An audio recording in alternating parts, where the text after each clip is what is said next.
Welcome to the Rum Ration. Son of a bitch was yelling all morning, and then he quieted down until just as soon as you said record, bang. Naturally. That's when it starts. Shut up. Okay. So should we Give it give a it a kick. go? We're recording. We're recording. Hello, everyone, and thanks. See, that's bad. You see already. Hello, everyone. Thanks for joining us today. Welcome to the Rum Ration, the podcast where we explore the human experience in military service throughout the ages. My name is Rejoy Chatterjee, and I'm joined with Colin Robinson. No, sorry. Can we do that again? Yeah, of course. Because I'm not joined with you. I'm joined along with Colin Robinson. All right. Follow the fucking script. Yes, I know. The cat has just scratched me on that one. Yes. Hi, everyone. Well, thanks for joining us today, and welcome to the Rum Ration, the pod. It's always the beginning that I stumble. You know, like this is the part Way that to kick it off. Hi, everyone. Thanks for joining us today, and welcome to the Rum Ration, the podcast where we explore the human experience in military service throughout the ages. I'm Rejoy Chatterjee, joined by Colin Robinson, and we're going to talk a little bit about what people experience when in terms of their military service. So why don't we kick it off right where it all began with the Rum Ration? What was the Rum Ration? Well, Rejoy, before we get started, why don't we take a minute to introduce ourselves, our podcast, and what listeners can expect to get from tuning in? Very good idea. I suppose, I just think people already know who we are because, we aren't that Pretty famous. But I realize now, as soon as I step out the door, that's not true. So we are two retired Army Reserve officers who served with the Royal Montreal Regiment in the 1990s and the early 2000s. And for those of you who are familiar with martial music, you may have picked up the strains of Sa Ira in the opening notes of our podcast. And the Sa Ira was or is the regimental march for the RMR. And it's a song that hails, I think, from the French Revolution, right, Colin? If I'm not Correct, mistaken. 1789. So you could say people really, when they hear that music, they kind of lose their heads over it, don't they? Spoiler alert, if you're an aristocrat, it might not be your favorite tune. Exactly. It is stirring music, though, and it instantly, whenever I hear it, causes me to stand a little bit straighter. And Rejoy and I met as junior officers back in 1989, back when we were lower than pond scum in terms of our rank and authority, and we quickly became fast friends over a shared outlook and a love for military history. So we're planning to bring the stories of the human experience through military service to our listeners, helping explain that throughout all human history, just like today, there have been ordinary folks who achieve the extraordinary. And we plan to really enjoy ourselves with this podcast, and we hope you do as well. As you can see, Colin, I've invested in some high-tech gear for this thing, something very difficult to find these days. They call these wired-in earphones. So I have a pair, and of course, as we were talking before the start of the show, I'm having some speaker issues, so I couldn't get them to work. well, there you go. They are antiques, much like ourselves. So why don't we jump right in then? And before we talk about what a rum ration is, why don't you tell us a little bit about why you chose that name for this podcast? Well, that's a great question. And to me, the very act of issuing the rum ration itself, which we'll explain in greater detail throughout the first episode, but the very essence of a rum ration was a tot. So a shot, a drink, a measure, if you will, of 4 to 5 ounces of rum taken in one shot, which I'll hold up a glass of water. That's about 5 ounces. That's a lot. So I think we can all agree. That is water, right? Yes, that is water. It tends to relax everyone. It loosens the tongues. It lowers the stress levels a little bit. Kind of perfect conditions for some friendly banter and some good storytelling and a fun break from the grind, which is precisely what I hope we can help folks with through our podcast. And if you think about it, the rum ration was, I guess in modern parlance, it would be a safe space. It was something of a bonding moment, a pause in the humdrum of backbreaking labor and heavily regimented routine. Or it was a respite from safety and security during times of absolute terror and physical danger. Because if you were receiving your tot of rum, clearly the situation was safe enough that it could be enjoyed in some relative safety. Let's face it, if your ship was preparing to deliver or receive a broadside of 34 cannons, you weren't going to be dallying around waiting for your next tot of rum. Either way, rum ration was something you look forward to as an escape from your routine and would loosen the tongues and help everyone join the camaraderie. So interestingly enough, I mean, the idea of having alcohol on board a ship was not a new thing, right? Before that, they used to give out beer, I believe, as well, right? That's absolutely right. So the rum ration itself, it's more than just like a ration of rum. It's a tradition that started in the Royal Navy back in 1655, so over 300 years ago. And like a lot of seemingly fanciful customs and traditions, it comes from the very practical reasons that you're alluding to that drove the necessity behind it. Drinking water was something not reliably safe, and a common way to provide safe hydration was to issue the sailors or soldiers with beer. Beer could be brewed with a relatively low alcohol content, enough to kill whatever bacteria is lurking in the water, but not so much to get you roaring drunk.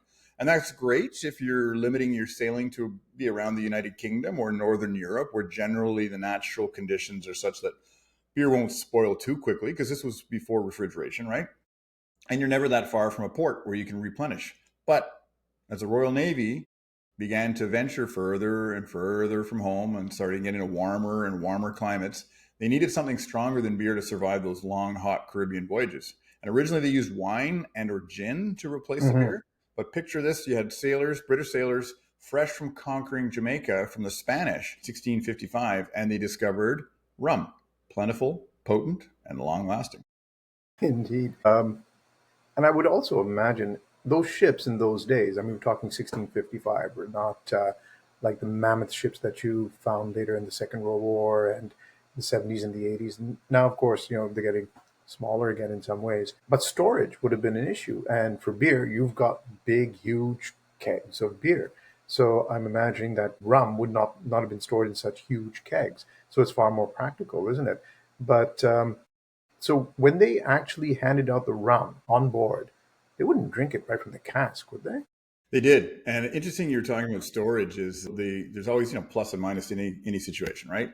So the plus in that rum, because it's got a higher alcohol per volume, so you needed less overall volume of the liquid. It would free up a lot more storage space in your ship. But the negative was, unlike beer, rum is explosive. The fumes would go catch fire very quickly, so it had to be stored in a very very safe spot, like near where gunpowder would be stored. The same level of Yeah, precaution would go yeah. around it. But to your question about drinking it, yeah, they did drink it right out of the cask at first. But in 1740, nearly 100 years after it had started, a guy called Admiral Edward Vernon, the guy nicknamed Old Grog because of his grogram coat, which is a blend of silk and wool, for those who are in the know, ordered it to be diluted with water. And that's where the term grog comes from. And by the way, it wasn't just to keep them sober, it was to stop sailors from falling overboard mid battle. Yeah, But yeah. it I mean, made a lot of that's practical not sense too, convenient. because the nasty water that they were storing in their wooden casks for months at a time could essentially be treated with the rum, kind of like adding chlorine to the tap water when you fill your backyard pool. It would kill whatever protozoids or bacterium or whatever else I've forgotten from biology class. But I found out something interesting. Today, I mean, you can get grog in bars and things during winters, and it's become quite the drink. But the sailors, I mean, that term grog, it wasn't a particularly complimentary term, was it? It was derogatory because they weren't happy about having their tot of rum diluted with water. And old Admiral Vernon was not a popular guy, was he, No, for not doing that? necessarily at first, but then they also added other things to it to try and make it more of a health measure. So they started adding lime juice to it. Then there's some sugars that were added to it to try and sweeten it a little Hmm. bit. Sometimes there's some ships or some of the pursers might have added some spices as well to try and mix that up a little bit. But yeah, you're right. It wasn't popular because the officers and the NCOs, they were still entitled to the full ration of rum, but it was the common sailor who was limited to grog only, which means diluting it. Because in their mind at the time that they wouldn't get them as drunk as fast if they could drink that Right, because it was so diluted right. with it. But of course, if you just chug it down, I think it's the same effect. That's what they were doing before that, right? Just taking that Right. whole tot and knocking it down in one shot. A little bit of trivia that I ran across was, for example, the order that Admiral Vernon issued for the dilution of the rum was order number 349. 349. It's registered as 349. So I guess sailors in those days, if they're going to get tattoos, 349 was not going to be a tattoo they were going to get on their arm. We're gonna have to add that to whenever we get a merchandise line going. We'll have to add that onto the 349 collection. The 349 collection, yeah, watered down to your taste. The other thing I learned is, so those casks, when Vernon issued the order, what he said was the rum should be kept in what was termed a scuttled butt. Butt being the cask, and scuttle, I really don't know what that would have meant. But that's where the rum was stored. And when the officers called the sailors on deck to get their tot of rum, they'd gather around the scuttled butt to get their tot of rum. And so when they were gathered around, of course, you talk, you bitch, you moan, complain, and all that sort of stuff. And that's where today's term, the scuttlebutt, comes from. If you've got the scuttlebutt, which is, I thought was really quite interesting. But getting this tot of rum, just to get back on track a little bit, it wasn't just about getting drunk or anything, was it? It was more about creating a spirit of camaraderie. And there was a specific cry that they had. What was it? Up spirits or up spirits? Up spirits was the order that meant the grog and or rum was being issued. So you're absolutely right. It wasn't some sort of like drunken free for all, like woo, this party. It wasn't a frat scene. It was. It became a daily ritual, and yes, it was at the exact same time every day, part of the ship's routine. As long as they weren't doing something that would necessitate that they paused it or delayed it, i.e., being in battle or executing some sort of dangerous maneuver, or changing a ship sail, or the weather conditions were too rough to do it on deck. But yes, the call was called up spirits before handing out the tot, and that would signal for the sailors to come up and get their tot of rum. When you think about it, it's a nice little phrase, isn't it? Up spirits, because it speaks to your emotional well-being, but it also speaks to what you're knocking down. That's right. So up spirits, down with the rum. I hadn't thought of that. I like the point about the emotional aspect of up spirits. Yeah, refreshment. So as time progressed, it started as a naval tradition, but it spread to the army, didn't it? And I think for a lot of us who enjoy military history and get into it, the whole idea of the rum ration for soldiers, you think about the First World War, right? You're absolutely right, because while the tradition started with the Navy, it didn't stop with the Navy. Like I said earlier about issuing alcohol as some sort of way as to help treat water, the Army was already doing that with wine, with beer, and other things, and gin at times throughout their history. But during First World War, they switched to rum. And by World War I, the soldiers in the British and Canadian Armies were getting their own rum ration. But for them, it wasn't really about keeping the grog flowing. It was about survival in the trenches and the cold, the mud, the constant shelling. And a little rum went a long way to keep morale up. And they would get it when? At dawn or at dusk. Generally, those were the two time periods, right? At the beginning of a stressful day. After the stand to, which was when you had to be on high alert for enemy attacks. And there's a certain irony about the stand to, is that both sides would be standing to at dawn, because it's traditionally throughout history, that is the most common time for a surprise attack to come in, when you're at your sleepiest, so right before the dawn. But if everyone's standing to, waiting for the other side to attack, it's highly unlikely that you're going to launch your attack at dawn when just like you, all your enemy is going to be masked, standing, bayonets fixed, weapons loaded, ready to repel an invasion. So I thought, why would we do that all the time? But I guess, traditions are harder. Tradition is tradition, and may as well just have a tot of rum and forget all about it then. My favorite quote from, I think it's Captain Littlehart after the First World War. He was quite a strategist and military philosopher. His line was, the hardest thing about getting a new idea into a military mind is getting the old idea out first. I think that applies not just to military life, doesn't it? I think you're right. I think we've seen that. We've seen that. Yeah.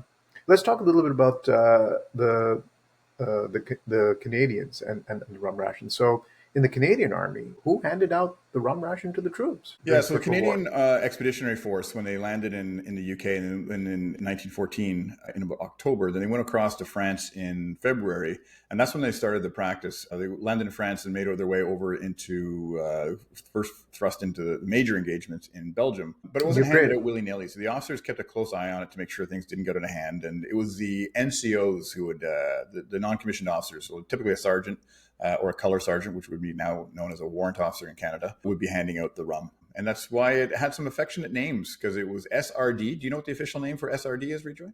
I actually do. And why don't we tell the listeners what that stands for once we come back from this very short break? That's excellent.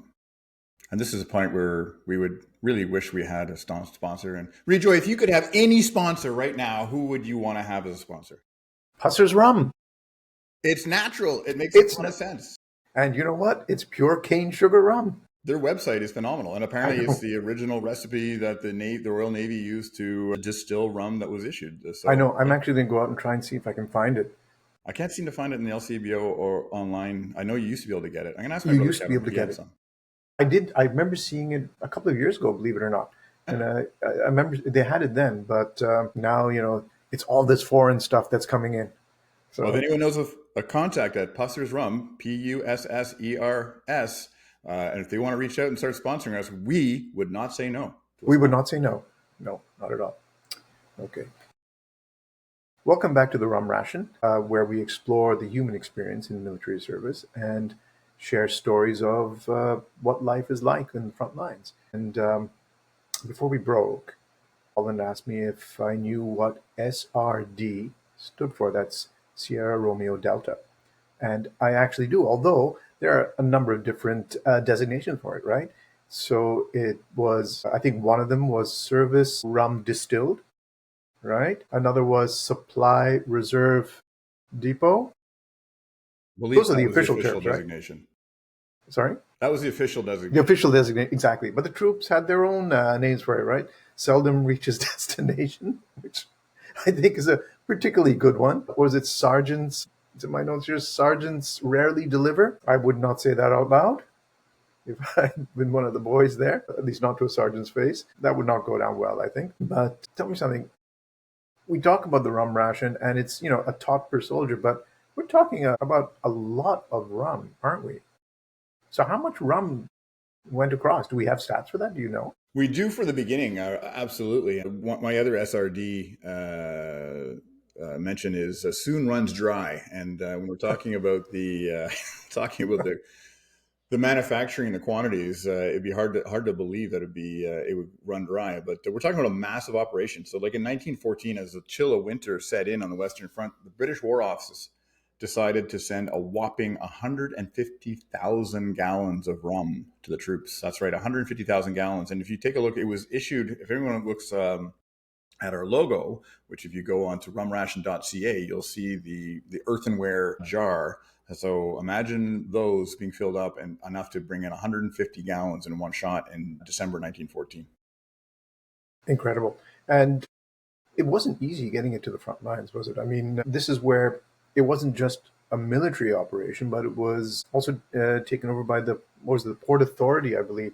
The Port of London Authority took charge of bottling the rum because, of course, you had to bottle the rum as well. And they used these huge vats at, I believe it was the West India docks.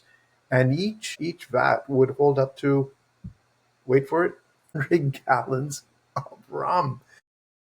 That's a party. All genuine sugarcane rum, some which have been imported way back in 1911. So that's 3 years before the war broke out.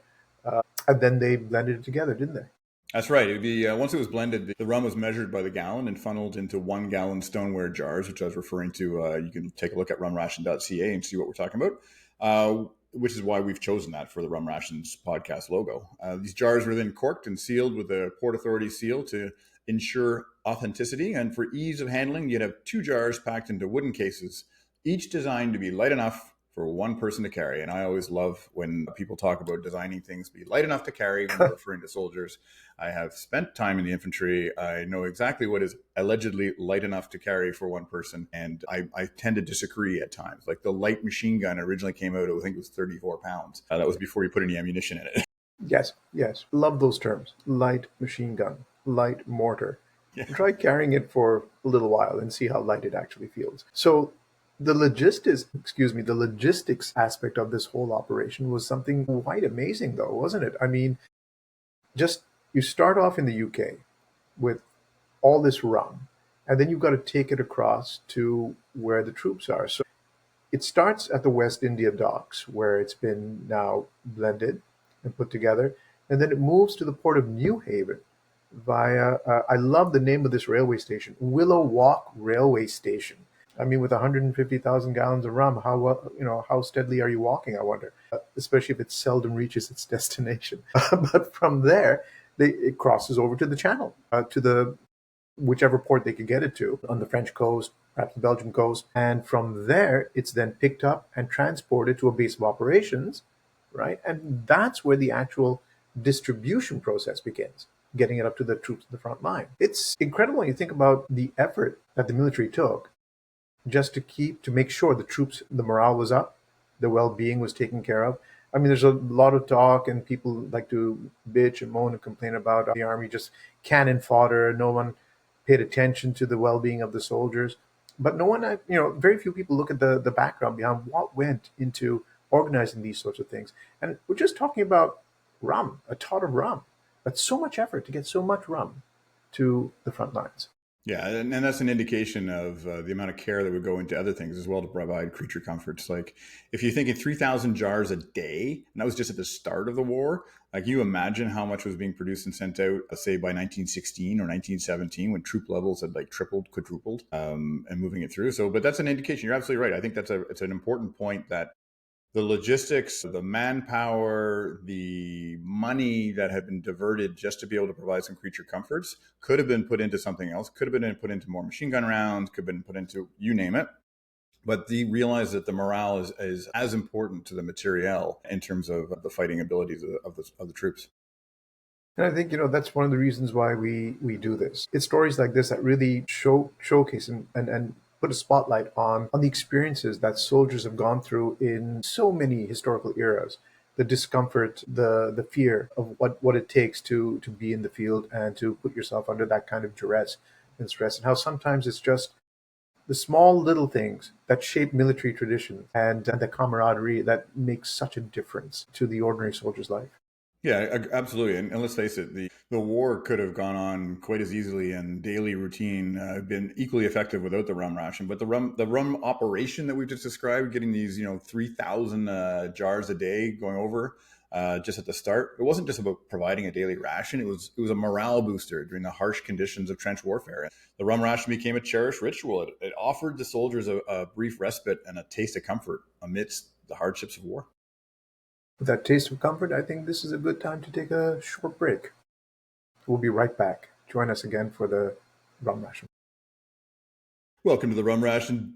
Make sure you check us out at rumration.ca, where you can download show notes, links to some of the research that we've done, and like and subscribe. And we're back. Welcome back to the Rum Ration podcast, where we, dare I say it, serve up potent tots of military history. Just like the rum ration itself, this podcast is all about finding moments of warmth and connection amidst the chaos. Indeed. We dive into the traditions, stories, and the human side of life in the armed forces. These untold tales that give history its soul. From the trenches to the naval decks of each ship. Well, maybe not each ship, but we can also choose, if it can choose which ships we'll talk about. Each episode, as we call it, each tot, is packed with insight and stories about camaraderie, esprit de corps, and what binds soldiers together. And dare I say it, a little bit of that fighting spirit as well. Absolutely. So grab your mug or your mess tin and join us as we toast to history one story at a time. Up spirits. Up spirits indeed.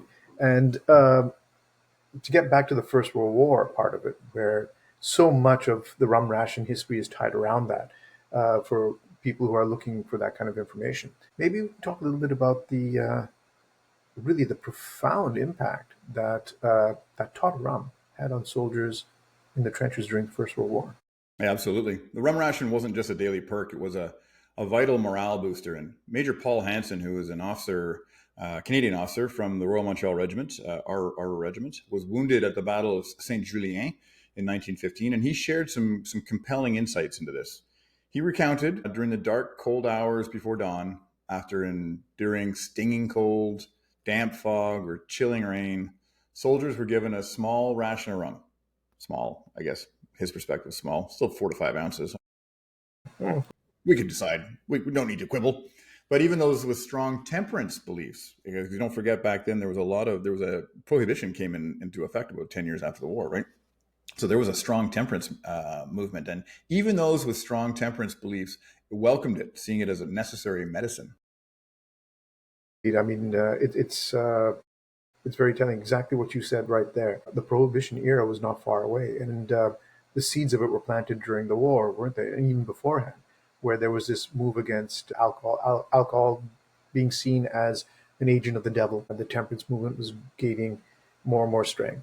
And then you have Major Paul Hansen coming back, speaking to people at home and telling them that's not what this is all about. It's not about sending out alcohol to the troops to get them drunk so they hang around and they don't desert and do all that sort of stuff. It's not that at all. It's a small measure of comfort and really relief. It's essential relief from the fear and the discomfort of everyday life in the trenches. Speaking of which, what was it like in the trenches? How would you describe that? Depends on what time of year, where you're at, what location in the trenches. That's a loaded question. But at its worst, you can imagine a muddy trench, 6 feet, 8 feet, 10 feet deep, maybe 4 feet wide across. So you can try and squeeze past. Not a permanent structure, so the sides were constantly eroding and collapsing in, particularly when you got heavy rain. Tons of sandbags that you were filling and trying to shore up, but again, a sandbag is porous, and if it's getting rained on, so it's going to get squished down, and the weight of the other ones on top of it get down. So it's constantly, you're muddy, you're wet, you're cold. And if you're not, it's in the summer where it's dry, it's dusty, and it's miserable. Don't forget that there was latrines, open latrines right there, right by the trenches. So there's constant stench. You were surrounded by rats, some of them the size of small dogs who were feeding on the dead. You're constantly soaked from rain, or you had frostbite level cold. And just to keep things interesting, you're always within earshot of enemy artillery or sniper fire. So not exactly cozy. I feel like I'm within shot of enemy fire and artillery at the moment. And the other thing about life on the trenches is it was that element of, or that combination really of extreme boredom and extreme terror, wasn't it? So you've got a hard day as it is. You get to stand to, and you're up on the firing line. You're terrified. You don't know what's coming. You could be attacked. There's shelling going on, and then there's the stand down. You've gotten through that time. The NCO comes along, gives you your shot of rum, and all of a sudden, I guess it calms your nerves, doesn't it? You feel a little bit more relaxed. You feel more in control again, and then you get on with your day, which is not going to be an easy day, was it? I mean, there's work to be done, very dangerous work. You're repairing trenches, you're filling sandbags, you're rewiring. And then, if for a second you forget where you are and just do a very human thing, after filling a sandbag, you stand up to stretch your back, a sniper could take your head off. It's not exactly a 5-star experience, is it? No, not exactly. And you think the rum ration would probably be like, here, have a break, have a little liquid courage before you face another day of grinding routine of trench life. And let's be honest, it possibly tasted better than whatever breakfast they were serving. Yeah, I don't really want to think about what they, sometimes had to eat. But again, it speaks to the power of what a tot of rum can do, because everything is terrible around you, and then all of a sudden you get this little tot. Well, for them, little, but maybe not so little. But it's warmth and comfort in a glass, and you take a shot of that. You've gotten through another day, and all of a sudden, things maybe don't seem as bad as they had seemed 5 minutes before that. So anyway, that's the experience of the First World War, but the rum ration continued on to the Second World War as well, right? I mean, it was there throughout the Second World War, but times began to change, and the rum ration was eventually phased out. I believe the Royal Navy ended it in 1970 on what they called Black Top Day. In some places, apparently, they held a funeral procession for the rum, from what I understand. Yeah, I mean, losing free rum on the job, I'd grieve too. You think Canada Post has got it bad now? At least they're not having the rum ration taken away. And in Canada, speaking of which, the Royal Canadian Navy held on a little bit longer, but they gave up the ghost at the end of March in 1972, and they banned the issuing of rum ration. And for the Army, rum ration faded out after World War II. It was never really something as standard issue or official. Like, you think for the Navy, it wasn't just something when they were on operations; it was routine. 365 days a year, where the Army, it was only being given out when you were frontline in trenches. It wasn't being given out back in billets. It wasn't certainly being given back out in garrison or on base. And really, as military life has modernized, the equipment has modernized, the communications devices, the weaponry is a lot more sophisticated. Yeah. And attitudes, of course, about alcohol have shifted. You and I, when we joined the military 35 years ago, what was acceptable then related to alcohol will certainly not be acceptable now. That's And true. can you imagine 35 years prior to that, about the time when they were banning the rum ration? Yeah, very true. I mean, I remember during the winter being in the field and getting a tot of rum before heading out on a patrol or something. And when you're that cold, although as we had spoken earlier, and you actually said, it's a bit of a myth that the alcohol warms you up, but it's all up here. It's psychological because I know I felt warmer just It feeling certainly it makes you go feel down warmer temporarily, but temporarily. it's not actually going to provide any long lasting warmth. You need to eat something of a high fat content, like a big piece of cheese or something.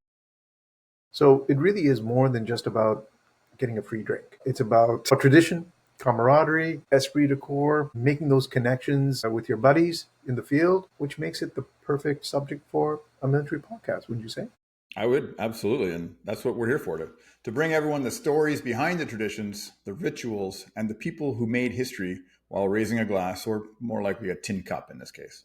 That's right, a tin cup. So the next time that you think about the First World War, don't just think about the misery in the trenches. Think about that little moment of solace that a soldier got when a tot of rum was handed out and he took that sip and felt that warmth and that fire go down his throat and thought, well, I can get through another day, right? Even in the worst conditions, a little comfort goes a long way.